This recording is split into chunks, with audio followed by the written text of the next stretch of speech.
আমার আল্লাহ পাক বলেন, পৃথিবীর মানুষ শোনো, আমার নবীর প্রেমে যদি পড়তে পারো দুনিয়াতেও তোমার সম্মান বাড়বে, কাল কিয়ামতের মাঠে ফেরেশতা পর্যন্ত ফুলের মালা দিয়ে বরণ করে জান্নাতে ঢুকিয়ে দিয়ে আসবে। এই জন্য রাসূলের প্রেম ভালোবাসা আমাদের দরকার আছে না নাই? জোরে বলেন আছে না নাই? আমার নবীজি ঘোষণা করে দিয়েছেন, পৃথিবীর মানুষ শোনো, a person who does not love me more than his wife, his parents, his children, and even his own life can never be a believer. উচ্চ স্বরে বলুন আল্লাহু আকবার।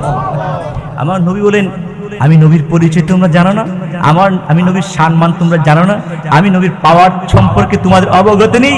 ও আমার উম্মত শোনো, যতক্ষণ পর্যন্ত তোমরা আমি নবীকে তোমাদের মা বাবা, তোমাদের সন্তান সন্ততি, তোমাদের স্ত্রী, পৃথিবীর সকল মানুষ এন্ড ইভেন ওন লাইফ, যতক্ষণ পর্যন্ত তুমি তোমার জানের চাইতে বেশি মহব্বত আমি নবীকে না করবে, ততক্ষণ পর্যন্ত তোমরা পূর্ণ মুমিন হতে পারবে।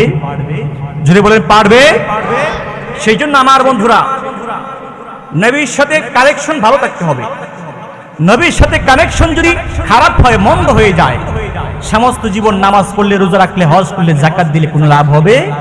বলেন হবে না। এটা এখানে রাখলাম। রাসূলের প্রেম লাগবে, মহব্বত লাগবে, এরপরে নামাজ। কারণ নামাজ তো ফরজ করা হয়েছে সুন্নিদের উপর। আর জোরে কোন সুবহানাল্লাহ? কার উপর? কার উপর? আরে কোন বেয়াদবি রাসূলের উপর তো আল্লাহ পাক নামাজ ফরজ করেন নাই।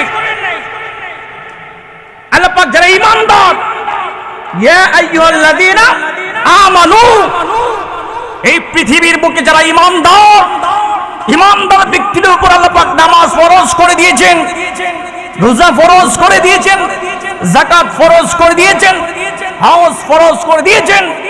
যারা সুন্নি মুসলমান, উচ্চ স্বরে বলুন, আমরা সুন্নি মুসলমান হইতে চাই কি চাই না? আর জোরে বলেন চাই কি চাই না?